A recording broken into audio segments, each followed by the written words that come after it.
Esta é a história de Martinho Lutero. Ele viveu muitas experiências e aventuras. Ele foi sequestrado por cavaleiros armados para viver disfarçado num castelo.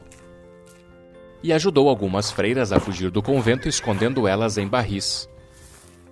Mas quando jovem, vivia atormentado por um profundo sentimento de que não estava bem com Deus. Certa vez, numa tempestade, um raio quase o atingiu. Achou que ia morrer. Ele gritou pedindo ajuda a um santo, dizendo sem pensar muito: "Me salve que eu viro um monge." Ele sobreviveu.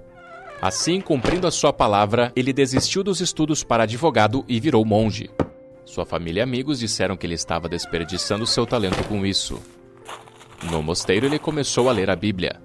Ele descobriu que eram a misericórdia e o amor de Deus tudo o que necessitava para estar bem com Deus. Pela primeira vez na vida, ele encontrou uma profunda paz com Deus. Lutero foi convidado a ser professor na Universidade de Wittenberg. Ele ensinava sobre os livros da Bíblia. As suas aulas eram tão populares que até o povo vinha ouvi-lo.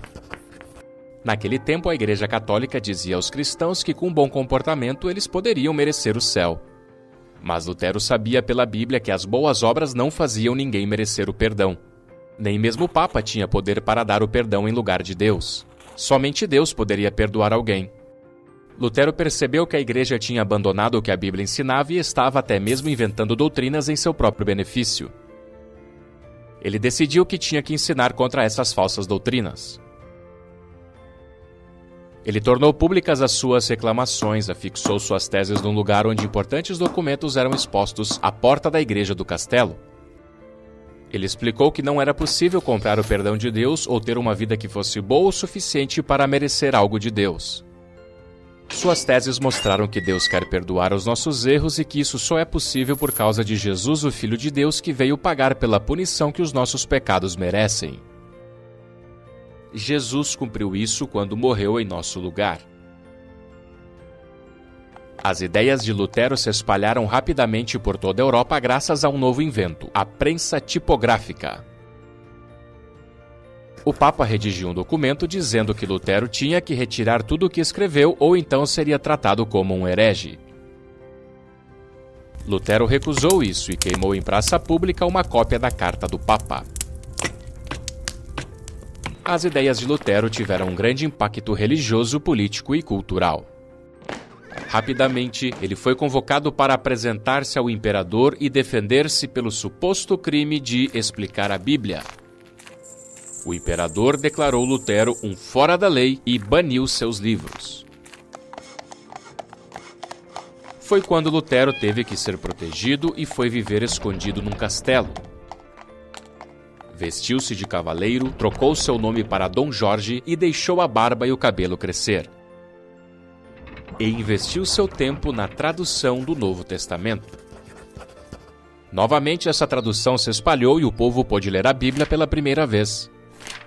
Então Lutero voltou secretamente a Wittenberg. Ele continuava a escrever livros e a traduzir a Bíblia. Ele se casou e teve filhos. A Europa estava agitada com o ensino de Lutero sobre a Bíblia. Hoje, 500 anos depois, as verdades da Bíblia que Lutero redescobriu continuam impactando milhões de pessoas. Pessoas que foram convertidas a Deus e agora conhecem a paz e o perdão que há em Jesus. O perdão que Lutero encontrou está disponível ainda hoje. Nós podemos estar em paz com Deus por causa de um só homem, o Senhor Jesus Cristo.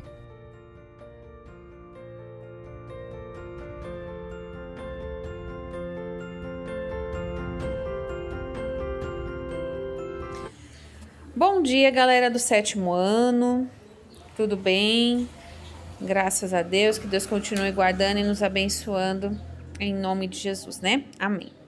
Pessoal, na aula passada nós falamos aí sobre judaísmo, vimos aí as celebrações deles, né? Os rituais, enfim, toda essa prática. E na aula passada deixei uma tarefa para vocês falando aí sobre a Reforma Protestante e também sobre a pessoa de Martinho Lutero, tá? E esse vídeo, eu vou fazer a explicação agora e vocês também já tiveram aí um pouquinho aí da animação inicial da aula. Então, vamos lá, né? Vamos falar de Martinho Lutero primeiro. Martinho Lutero, ele era um nobre. Em uma viagem, em uma tempestade de raios, ele é salvo e ele atribui esse salvamento a uma santa. E ele faz um voto de servir, de entrar no monastério caso ele escapasse dessa tempestade. E ele escapa e ele vai para esse monastério. Só que, passado um tempo, ele não era um monge incomum. Ele se dedicava muito, né, em tudo que ele fazia. E, passado o tempo, ele foi começando a ver algumas práticas da Igreja Católica do século XVI que ele não concordava, tá? A primeira era a questão da cobrança de impostos para pagar os pecados. Então, você roubou, então você pagava X para seu pecado ser perdoado. Você adulterou, traiu sua esposa, seu marido, você paga X para seu perdão acontecer. Comprar um pedacinho no céu. Foi nessa época aí que surgiu esse tipo de coisa. E ele era contra isso. Além do que também as missas eram realizadas em latim e a maioria das pessoas não tinha o domínio dessa língua. A leitura da Bíblia não era permitida para todos, né? Não eram todos que tinham acesso à Bíblia e muito menos a escolarização. Nessa época, o grande índice de analfabetismo era muito grande. Então, ele foi lendo a Bíblia, ele foi conhecendo, ele falou, poxa, uma coisa tão boa, por que eu não posso divulgar? Por que as pessoas não podem ter acesso? Por que a cobrança de dinheiro é em questão de pecado, né? Quem perdoa é Deus e o dinheiro entra onde nisso tudo? Enfim, foram essas indagações que ele foi fazendo e que ele acabou se distanciando aí do clero da Igreja Católica, ao qual ele foi perseguido por conta disso, frisando a Igreja Católica do século XVI, tá? E acabou aí que ele se separou e começou a ir atrás da verdade que ele encontrou, que o preencheu. E ele começou a divulgar a Bíblia, ele começou a divulgar, fazer sermões, ensinando as pessoas, né, com o que ele tinha aprendido da leitura dele da Bíblia, alfabetizando, ensinando. Então, ele acabou criando aí um novo cristianismo. E desse novo cristianismo, hoje nós conhecemos os evangélicos, né, mas que na época se chamavam protestantes, né? E não estou aqui para dizer quem é o certo, quem é o errado, não é com esse intuito, nós estamos aqui conhecendo as religiões, sabendo de onde essas religiões surgiram, quem foram os fundadores, né? Então, não tenho aqui para levantar a bandeira de nenhuma, simplesmente a gente está estudando a fundo a origem de cada uma, e todas elas devem ser respeitadas, todas.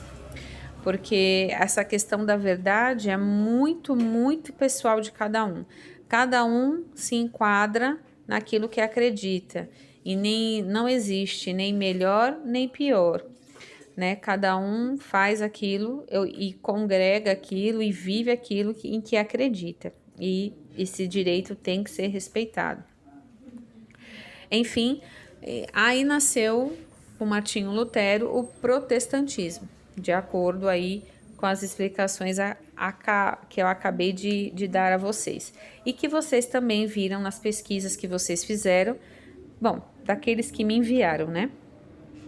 Mas de todo jeito, aqueles que não fizeram, vão estar vendo agora a animação e essa explicação, que será o suficiente para entender como surgiram os evangélicos, né? Por que o cristianismo tem duas vertentes? Então, surgiu aí com Martinho Lutero e suas indagações, certo?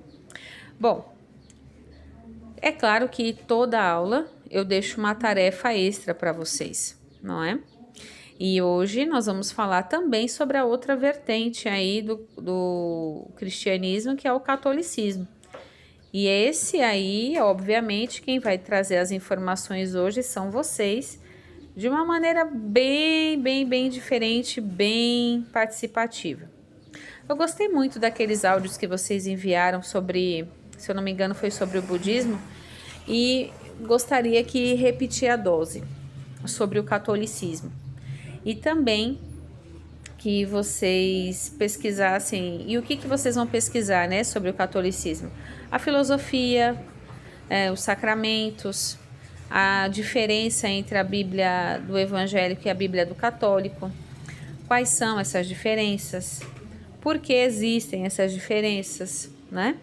Então, tudo isso vocês vão pesquisar e vão sintetizar em um áudio. Dessa vez, vocês não vão fazer o escrito. Vocês vão preparar um áudio bem legal, bem divertido, tá bom? E quando eu digo preparar, isso quer dizer que tem que ser feito com antecedência para a nossa próxima aula, tá? Ok? E para hoje,